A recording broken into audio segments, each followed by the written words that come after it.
یہ 4 مہینے ہیں، 3 مسلسل ہیں جو حج کے مہینے تھے، ذی کا، ذی الحج اور محرم، اس کے بعد 1 مہینہ رجب کا، یہ 4 مہینے ہیں حرمت والے۔ تو جو ان مہینوں میں لڑائی کرے گا، ان مہینوں میں جنگ کرنا منع ہے شرعی طور پر۔ تو اگر کافر اس مہینے میں بھی نہیں باز آتے لڑنے سے، تو اللہ تعالیٰ نے فرمایا کہ پھر بدلہ ہے، قصاص ہے، حرمت والے مہینوں کے بدلے میں، حرمت والے مہینوں میں ان سے تم جنگ کر سکتے ہو۔ اللہ تعالیٰ نے مسلمانوں کو اجازت دے دی ہے کہ اب سین بدل چکا ہے۔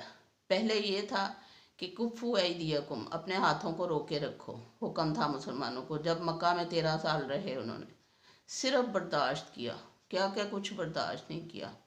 حضرت بلال حبشی رضی اللہ تعالیٰ عنہ تپتی ریت پہ لٹا کے انہیں رسی سے باندھ کے کھینچتے تھے لڑکے والے، تو اتنا انہیں اذیت پہنچائی جاتی تھی۔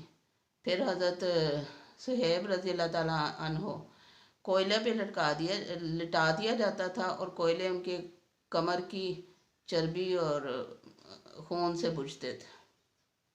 ہم سوچ سکتے ہیں کبھی؟ وہ اس مسلمان تھے، ان پہ آزمائشیں آئی تھیں، ہمیں تو بیٹھے بٹھائے اسلام مل گیا، ہمیں تو کچھ کرنا ہی نہیں پڑا، پھر بھی ہم حفاظت نہیں کر رہے اسلام کی، قرآن کی۔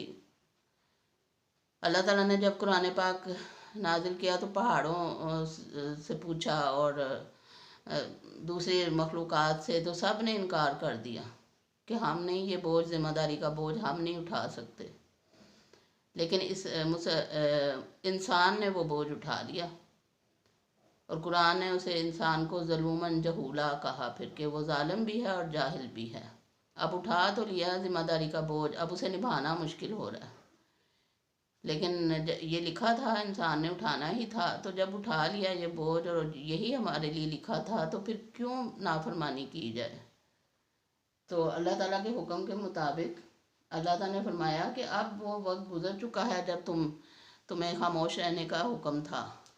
اب مدینہ کی اسلامی ریاست قائم ہو چکی ہے، اب مسلمانوں کی تعداد میں اضافہ ہو چکا ہے، اب مسلمانوں کے پاس اسلحہ وغیرہ اور جنگی تیاری ہے، تو اب خاموش نہیں بیٹھنا۔ ایک دفعہ تلوار نیام سے باہر آ گئی ہے تو اب اندر نہیں جانی چاہیے، اب کفر کو ختم کر کے ہی، اسلام کا بول بالا کر کے ہی دم لینا ہے۔ تو یہ اللہ تعالیٰ نے حکم دیا کہ جو بھی ہو جائے، پہلے اللہ تعالیٰ نے فرمایا تھا کہ مسجد الحرام کے قریب جنگ نہ کرو، لڑائی نہ کرو، لیکن پھر اللہ تعالیٰ نے فرمایا کہ اگر وہ لوگ تم سے لڑیں حرم میں، تو تم بھی پیچھے نہ ہٹو، تم بھی لڑو۔ مسلمانوں کو کھلی اجازت دی اللہ تعالیٰ نے۔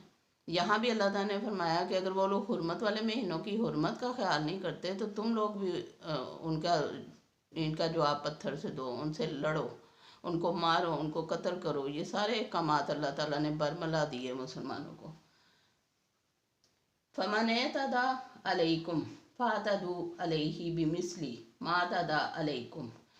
فمن، پس جو، اعتدا زیادتی کرے، علیکم تم پر، فاعتدوا علیہ بمثلی، تو تم بھی اسی جیسی زیادتی ان کے ساتھ کرو، ما اعتدى علیکم، جو انہوں نے تم پر زیادتی کی۔ کیا زیادتیاں مکہ والوں نے کی تھی؟ مسلمانوں کو دکھ پہنچاتے تھے، انہیں جسمانی تکلیفیں پہنچاتے تھے، انہیں ان کے گھر بار اور وطن چھوڑ کے ہجرت کرنا پڑی، اتنے حالات تنگ کر دیے تھے ان پہ۔ تو اللہ تعالیٰ نے فرمایا جو جو زیادتیاں انہوں نے تمہارے ساتھ کی ہے، تم بھی ان کے ساتھ کرو۔ پچھلی آیات میں جو کل ہم نے پڑھی تھی، اللہ نے فرمایا تھا انہیں تم وہاں سے نکالو جہاں سے انہوں نے تمہیں نکالا، یعنی مکہ سے۔ تو اللہ تعالیٰ نے اب مسلمانوں کو پاور دی، اور اللہ تعالیٰ مسلمانوں کے ساتھ اس وقت بھی تھا، ہے اور رہے گا انشاءاللہ تعالیٰ۔ پھر فرمایا وَاتَّقُوا اللَّهَ، اور اللہ سے ڈرو، وَاعْلَمُوا، اور جان لو، ان اللہ، بے شک اللہ تعالیٰ، مع، ساتھ ہے، المتقین، پرہیزگاروں کے۔ اللہ تعالیٰ فرماتے ہیں وَاتَّقُوا اللَّهَ وَاعْلَمُوا ان اللہ مع المتقین، اور اللہ سے ڈرو اور جان لو کہ بے شک اللہ تعالیٰ ساتھ ہے ان لوگوں کے جو اللہ سے ڈرتے ہیں۔ پہلے حکم دیا کہ اللہ سے ڈرو، پھر فرمایا کہ اللہ تعالیٰ ان کے ساتھ ہے جو اللہ سے ڈرنے والے ہیں، مطلب پرہیزگاری اختیار کرنے والے ہیں، اللہ کی خاطر گناہوں کو چھوڑنے والے ہیں۔ یہ مسلمانوں کو خوشخبری دی اللہ تعالیٰ نے کہ اللہ تعالیٰ آپ لوگوں کے ساتھ ہے۔ متقین کے بارے میں آپ سورہ بقرہ کی پہلی رکوع میں پڑھ چکے ہیں کہ متقین کون لوگ ہیں، اور پھر بارہا قرآن پاک میں جگہ جگہ سورہ بقرہ میں بھی متقین کا ذکر آیا ہے کہ وہ لوگ جو غیب پر ایمان لاتے ہیں، جو نماز قائم کرتے ہیں، جو رزق ہم نے دیا ہے اس میں سے خرچ کرتے ہیں، جو نبی پاک صلی اللہ علیہ وسلم پر کتاب نازل ہوئی، جو آپ صلی اللہ علیہ وسلم سے پہلے نبیوں پر کتابیں نازل ہوئیں، ان پر ایمان لاتے ہیں، یہی لوگ متقی ہیں اور یہی فلاح پانے والے ہیں۔ سورہ بقرہ کے پہلے رکوع میں آپ پڑھ رہے ہیں۔ تو متقین، اللہ تعالیٰ نے فرمایا کہ اللہ تعالیٰ متقین کے ساتھ ہے۔ وَأَنفِقُوا، اب یہاں تک تو ذکر تھا جنگ کا، کیونکہ حج کرنا تھا مسلمانوں نے، کل بھی ذکر ہوا تھا کہ حج کرنا تھا، حج کے لیے خانہ کعبہ جانا ضروری تھا، مشرکین مکہ جانے نہیں دے رہے تھے، تو اللہ تعالیٰ نے فرمایا اب ہتھیار تیار کر لو اور محاذ جنگ قائم کر لو، لڑو ان سے، ان کو نکالو وہاں سے۔ حق مسلمانوں کا ہے، حق اللہ کے گھر پر اللہ کے بندوں کا ہے، اور یہ لوگ کیا کر رہے ہیں یہاں، مشرکین کافر جو انکاری ہیں اسلام کے، اللہ کے اور نبی صلی اللہ علیہ وسلم کے، تو ان کو نکالنے کا حکم دیا تھا، جہاد کا حکم آیا تھا۔ اس کے بعد اب جہاد، حج کے بعد پھر جہاد کا حکم آ گیا، جہاد کے ساتھ ہی اب انفاق فی سبیل اللہ کی آیات آ گئی ہیں۔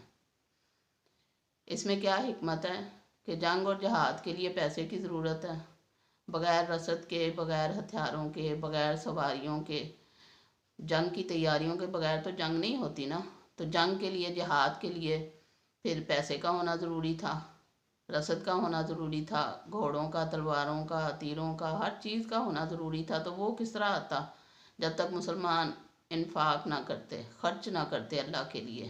انفاق فی سبیل اللہ، اللہ کی راہ میں خرچ کرنا، تو اللہ کی راہ میں خرچ کرنے کے بارے میں آیات آ گئیں، کیونکہ جہاد کے لیے یہ ضروری تھا، بہت ضروری تھا کہ مسلمان انفاق کرتے۔ اب غزوہ تبوک میں جب گئے ہیں، آخری جو غزوہ تھا، مسلمانوں کی اتنی بری حالت تھی، قسمہ پرسی اور پسماندگی کا شکار تھے۔ اب اس حال میں اگر کوئی شخص اپنے باغ کو لے کے بیٹھا رہتا، اللہ کے نبی کو نہ دیتا، تو کیا فائدہ تھا اس کے ایمان کا، اس کے اسلام کا؟ آپ کو پتہ، حضرت ابوبکر صدیق نے گھر کا سارا سامان لا کے ڈھیر کر دیا تھا، حضرت عمر فاروق رضی اللہ تعالیٰ عنہ نے آدھا سامان دے دیا تھا، حضرت عثمان رضی اللہ تعالیٰ عنہ تو تھے ہی غنی، وہ تو ہر چیز اسلام پر قربان کر دیتے تھے۔ اب اگر اس حال میں اگر کوئی مسلمان اپنے مال و دولت کو بچاتا رہتا تو وہ پھر ایمان والا تو نہیں تھا، وہ تو پھر منافق ہی ہوگا۔ تو اللہ تعالیٰ نے فرمایا کہ جب اللہ کو ضرورت پڑے، جب اللہ تعالیٰ کے دین کو ضرورت پڑے، تو انفاق فی سبیل اللہ دل کھول کے کرنا چاہیے۔ اس کے علاوہ بھی جو اللہ تعالیٰ نے احکامات دیے ہیں، غریبوں پر، مسکینوں پر، والدین پر، رشتہ داروں پر، زکوٰۃ دینے کا بھی حکم علیحدہ سے دیا، تو یہ سب انفاق فی سبیل اللہ کی شکلیں ہیں۔ دیکھتے ہیں اللہ تعالیٰ فرماتے ہیں وَأَنفِقُوا، اور خرچ کرو، فی میں، سبیل اللہ، اللہ کی راہ میں، ولا اور نہ، تلقوا ڈالو، بِأَیْدِیکُم اپنے ہاتھوں، اِلیٰ طرف، التہلکۃ ہلاکت کی طرف۔ اللہ تعالیٰ فرماتے ہیں کہ اللہ کی راہ میں خرچ کرو اور اپنے ہاتھوں خود کو ہلاکت میں نہ ڈالو۔ مطلب اگر ضرورت ہے دین کو، اللہ کے دین کو اگر ضرورت ہے مسلمانوں کے مال کی، اور اگر وہ اسے بچا کے رکھ رہے ہیں، خرچ نہیں کر رہے، تو پھر یہ ہلاکت ہے، نری بربادی ہے، دنیا کی بھی اور آخرت کی بھی، سب کچھ لٹا دینا چاہیے، حضرت ابوبکر صدیق رضی اللہ تعالیٰ عنہ کی طرح۔ پھر اللہ تعالیٰ فرماتے ہیں وَأَحْسِنُوا، اور احسان کرو، ان اللہ، بے شک اللہ تعالیٰ، یحب، پسند فرماتا ہے، المحسنین، احسان کرنے والوں کو۔ احسان کرو، بے شک اللہ تعالیٰ احسان کرنے والوں کو پسند فرماتا ہے۔ یہاں احسان کا لفظ غور طلب ہے۔ احسان کا مطلب نیکی کرنا بھی ہوتا ہے، احسان کا مطلب خود کم پہ راضی ہو جانا اور دوسرے کو زیادہ دینا، اس کو بھی احسان کہتے ہیں۔ جیسے نبی پاک صلی اللہ علیہ وسلم، اگر کسی کی طرف سے تحفے میں کھجوریں آئی ہیں ایک پیالہ، تو نبی پاک صلی اللہ علیہ وسلم نے پیالے کو فل بھر کے ٹیسی لگا کے واپس کرنا ہے۔ آپ صلی اللہ علیہ وسلم کی عادت ہی ہمیشہ واپس کرتے ہوئے زیادہ دیتے تھے، ہمیں بھی یہ عادت اپنانی چاہیے۔ پھر احسان کا مطلب ہوتا ہے، یہ عدل سے بڑھ کے ہے ایک لفظ، عدل ہوتا ہے برابر کا بدلہ دینا، احسان ہوتا ہے کچھ بڑھ کے دے دینا۔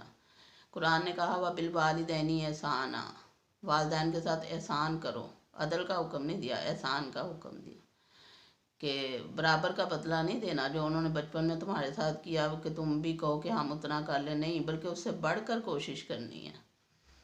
احسان کا لفظ جو ہے وہ خلوص کے معنی میں بھی آتا ہے، خالص ہونا، جیسا کہ نبی پاک صلی اللہ علیہ وسلم کی وہ حدیث جبرائیل اگر ہم دیکھیں تو اس میں فرشتے نے پوچھا تھا، جبرائیل علیہ السلام نے پوچھا تھا کہ اخبرنی عن الاحسانی، مجھے احسان کے بارے میں بتائیے، تو نبی پاک صلی اللہ علیہ وسلم نے فرمایا تھا کہ احسان یہ ہے کہ تو اللہ کی عبادت اس طرح کرے کہ جیسے تو اسے دیکھ رہا ہے، اور اگر یہ کیفیت پیدا نہیں ہوتی تو کم از کم اتنا تو ہو کہ اللہ تجھے دیکھ رہا ہے، یہ یقین تو ہو کہ اللہ تجھے دیکھ رہا ہے۔